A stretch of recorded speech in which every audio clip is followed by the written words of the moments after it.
So I have Eric here. Eric is owner of V10R8. That's correct.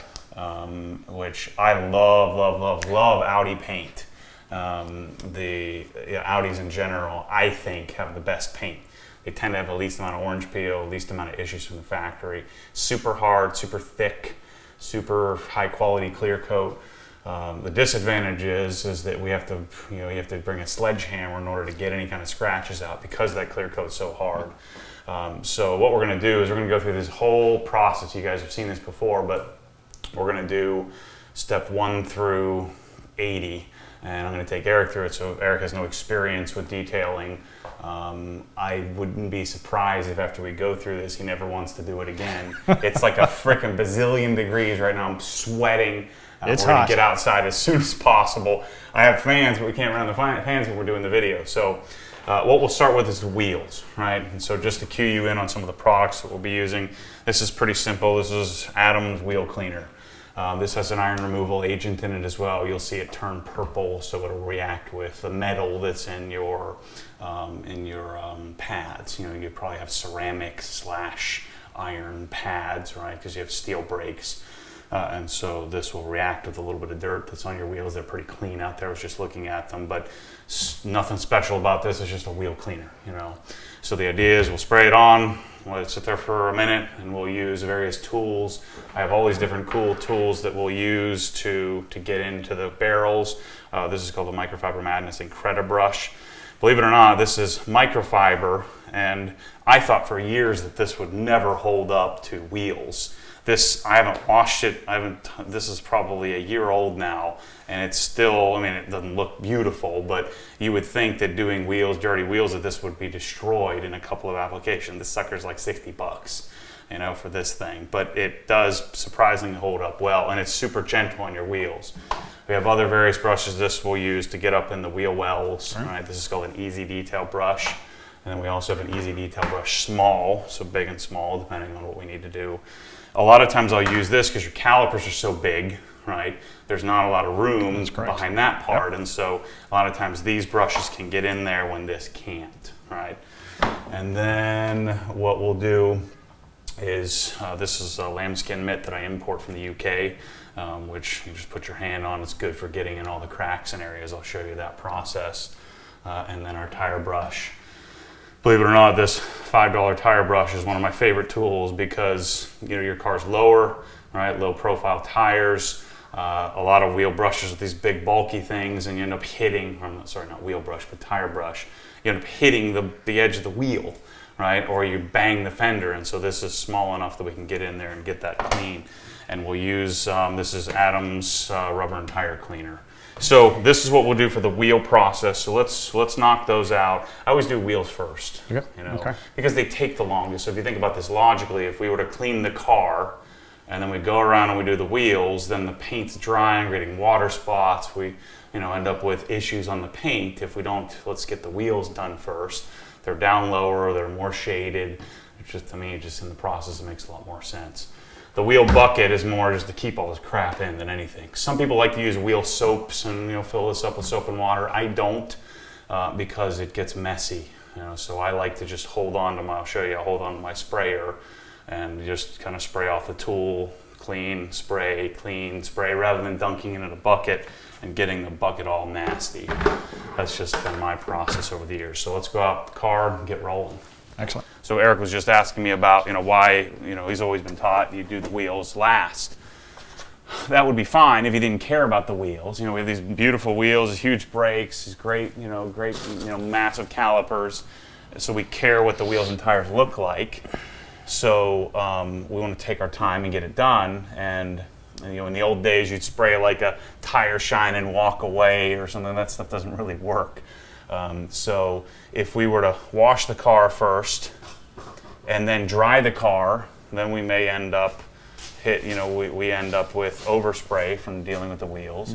Or if we wash the car and don't dry the car, we can end up with water spots and things like that. Okay. And so we knock the wheels out, then we go and address the paint. Has always been the process.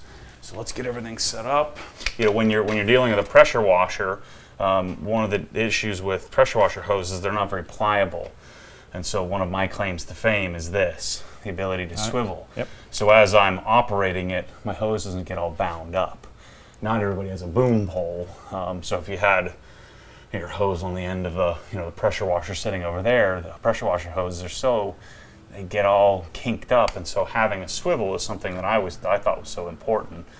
And then having quick disconnects where I can go, see right here, if I wanted to wash my wheels, it's a pain in the rear. So instead, I want to be able to go shotgun, right? So I take the tip off, I do it quickly here, set this aside, and then I can grab this when I'm ready to wash. The other thing, when you're washing a sports car, you don't want a frickin' 40-inch wand. And so this is 20 inches from end to end, and then a slight bend, and I'll show you how it's nice for getting, on the roof and areas like that on smaller, lowered cars. And then, this thing is, it's T304 stainless steel with a hardened, this is designed in case you were doing a hot, using heat, but it just looks clean, it's nice and neat. This is actually my prototype that I had them build. This is made in Switzerland, and same thing here where I had them integrate a nozzle into my wand so that like if I did happen to hit something, like if I hit the wheel by accident, that this will keep it protected, that metal hard nozzle is inside there. This is like one of one prototype. We should have it in about 2 months, but I'm excited to hopefully get this out to people. So right now, I'm washing my expensive car and expensive truck, so we're gonna mess with this expensive car. A couple of things that you want is I want this to be 40 degrees, so it's not a direct stream, right? Yep. So I don't want to have the chance to damage the paint. Now we're going to be, I guess you could say, pushing the limits here. This pressure washer is 2,800 psi. I'm sorry, 2,000 psi, and it's 2.8 gallons per minute. So it'll flow 2 gallons a minute through this tip. We don't want 2,000 psi to wash a car. We want more like 1,100 psi. And so the way to do that is to change the size of the hole on this thing. Right now, this hole is the wrong size, so I'm not going to use this tip on your car. This was the prototype. I had them send me a 4.0 size. We need a 6.0 size. So I'm going to go grab the other tip, and we're going to use that on this car just because of the risk of this would be putting out about 2,000 psi, which we don't want to mess with. But that's one of the things that most people don't realize. You grab your gas pressure washer, your electric pressure washer, you just start washing the car. You're doing it at 25 degrees at 2,000 psi, and you get within 8 inches and you blow a hole through the side of the car. You want to try to avoid that if you can. So I'm going to get the tip that works a little better with this pressure washer. All right, so I'm going to stop talking and start doing. So anytime you use a pressure washer, you always want to start it. Yep. Just in case your tip didn't seat, you don't want to fire it at the car. So this is about 1,100 psi. I'm right at the edge of that hurting my hands. If it doesn't hurt my hands, it's not going to hurt your paint, right? Okay. Now, if I went up like this, right. Yep. you please could, don't. You could stand the chance of damage.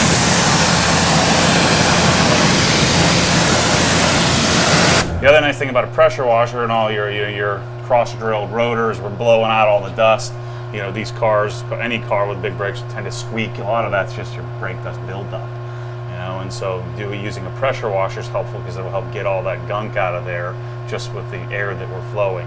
And you can see, we're moving 2 gallons a minute.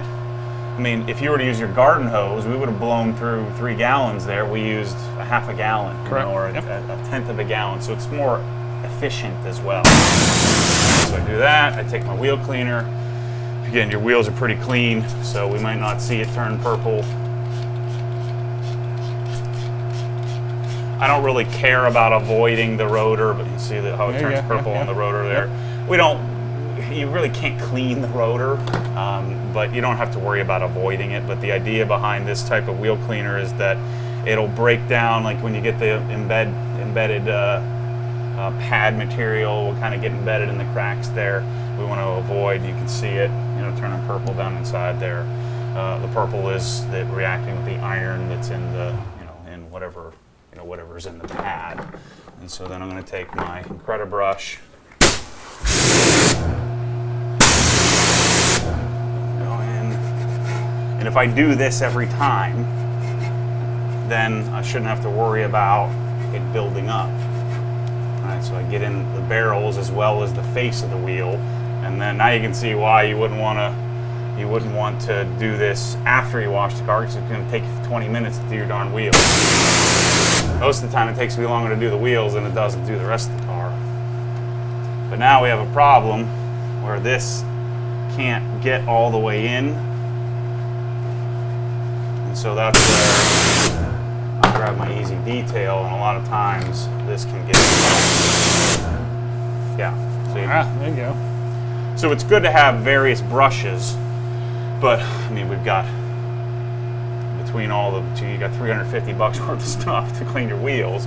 But you know, if you want to do it right, and then I'll usually use the leftover wheel cleaner and just get in the beloved Audi felt, which they put inside the fender liners for some reason. That's an Audi thing. And then we'll grab our lambskin mitt. Actually, before we do that, let's do the lugs here.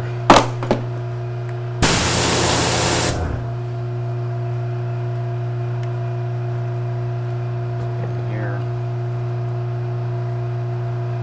The lug pockets, not that. A lot of people like to use brushes more than I do. I only use the brush for the lugs. I don't know if we'll have time to do this, but another thing that you do is we could coat the wheels as well, and then it would make the chance of brake dust buildup even lesser. It would make the cleaning process a little bit easier, a little bit quicker. You can essentially wax the wheels if you wanted to. Wheel wax doesn't work very well, so I mean, look at how much heat. You can feel the heat coming off. You would need something a little more stout than a regular old wax.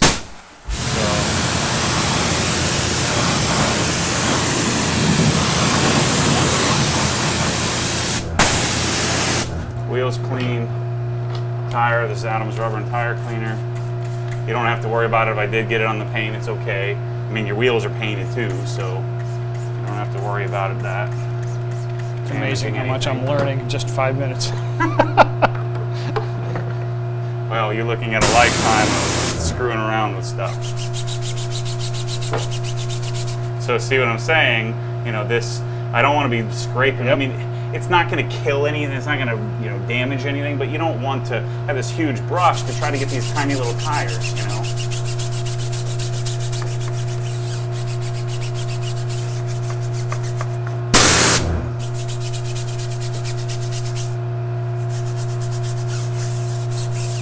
All right, so that's how we do the wheels. So we're going to go around, and I'm not going to video every single wheel, but we'll go around and do the other four, get them prepared.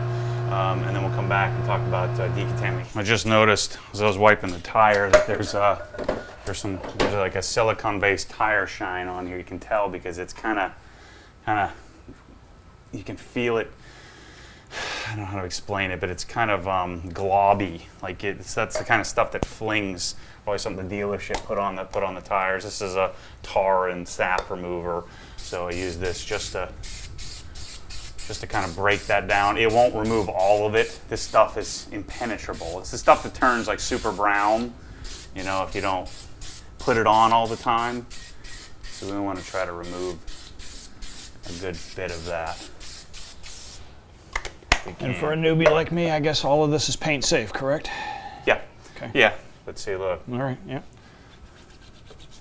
Now, this is something you'd want to be careful with, not letting it get on the paint and dry. But I mean, this is a tar remover for paint. All right. But you wouldn't want, like the top, the area is hot here. We wouldn't want to. We'd want to be careful with it. You know, we'd want to use our head.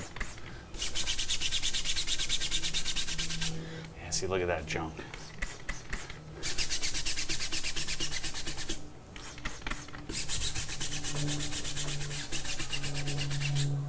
So if you do this once and then you put the right kind of tire stuff on here, then we never have to do this kind of deeper cleaning again.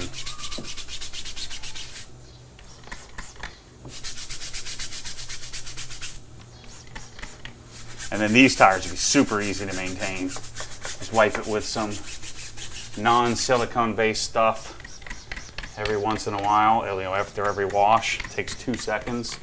And then we never have to worry about them browning over, getting nasty, or flinging anything down the side of the car.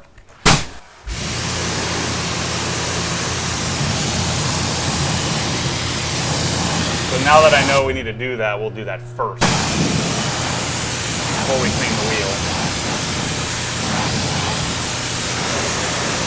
So that's a real quick little deeper cleaning of the whatever gunk is on the tire. And the little terminator.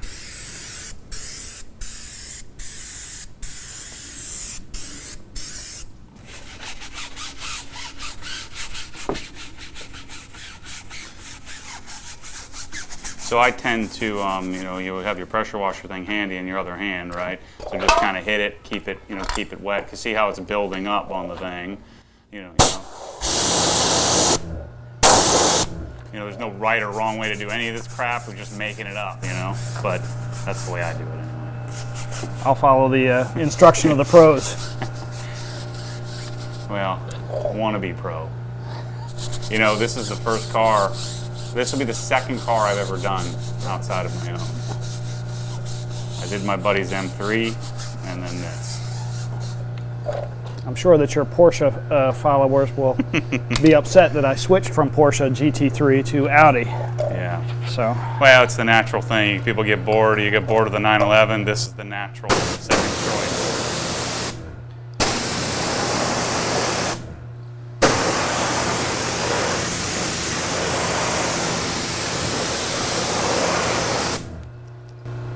Now you hit it with your wheel cleaner. Hit the barrels first. This is my everlasting hate for sprayers.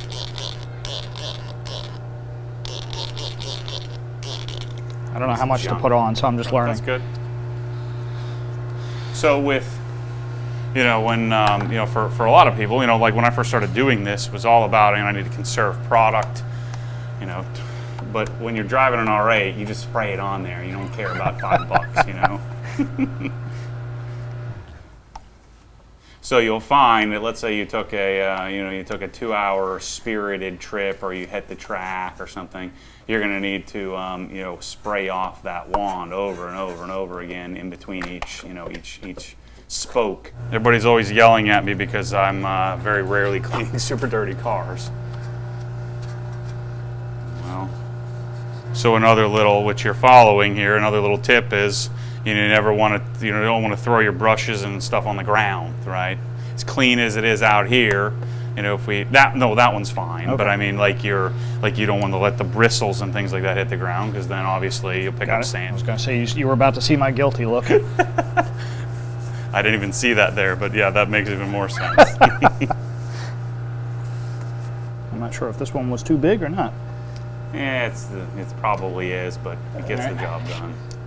So, you know, it's a personal preference thing. Some people like to use a brush like that to clean all the surface of the wheels. I like to use the lambskin mitt because we've been kind of working through this process here and you're just figuring it out. So what I would do is do a quick little spritz of the wheel with the water.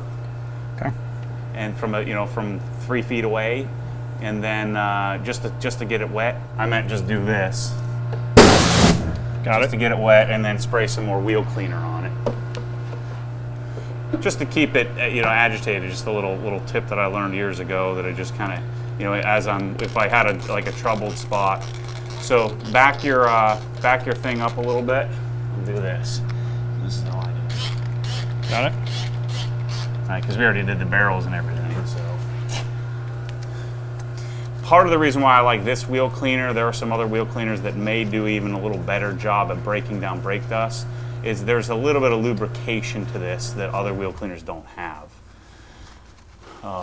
You know, you will get a little, you know, notice we're getting a little bit of suds and things like that. It's not quite as good as the product I used to use called Nextset ColorTech, but ColorTech stunk up the area, which I didn't have much of a problem with, but a lot of people, especially in drier climates, were really struggling with how bad it stunk. So anyway, that's the process.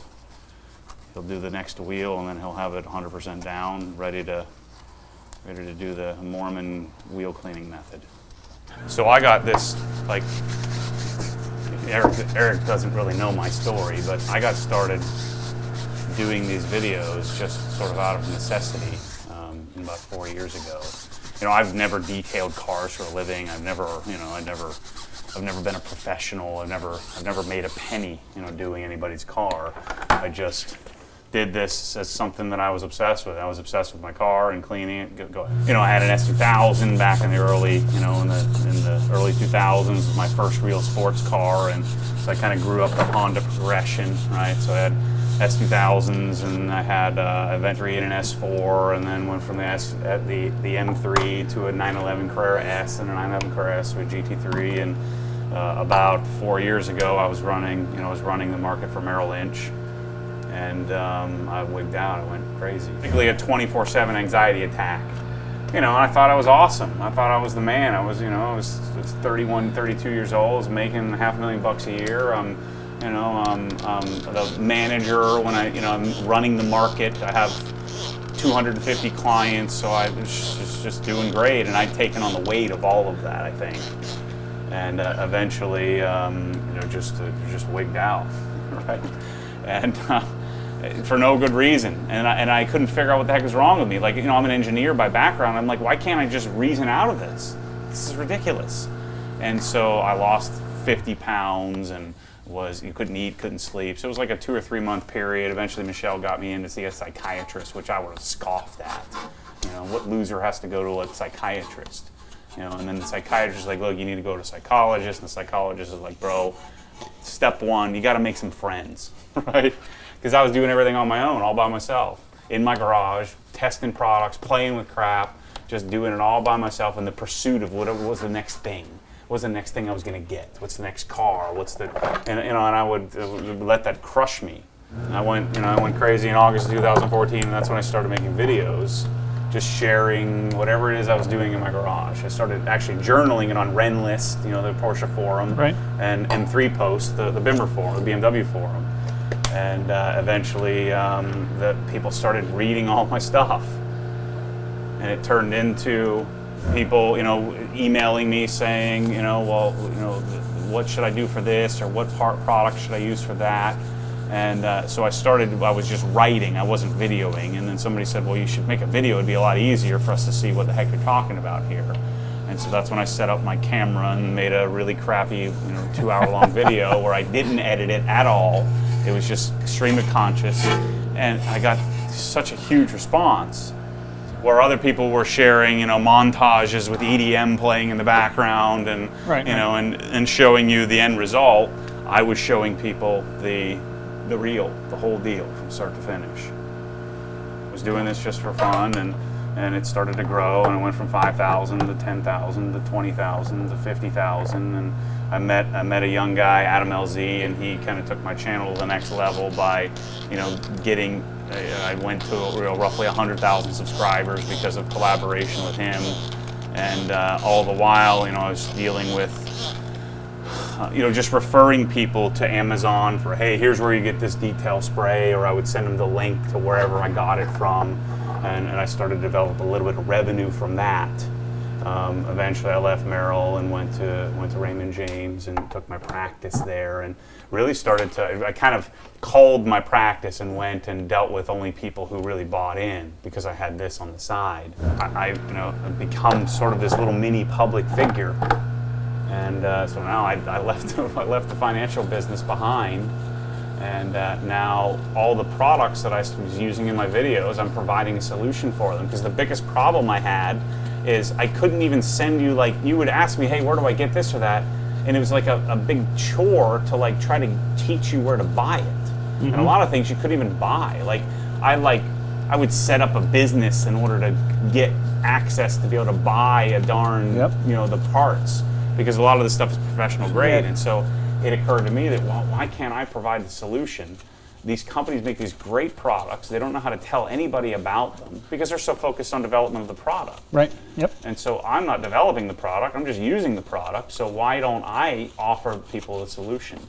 And that's when I started, sellings, and the story's a little longer than that. Amazon shut my account down because it was, I tried to set up Amazon Pay, and I entered my password in wrong once, and then it just totally gridlocked my 15-year-old, 20-year-old account. and there was no one to call at Amazon. So it was like it was this epiphany that, why am I sending all these links to Amazon when I could just do it myself? And so now, we'll probably do 6 million in sales of all this stuff you're using. It's incredible this year, and I think I can go to 200 million or more. Congratulations. Just by sharing this crap that we're jerking around here, playing with the stuff we love.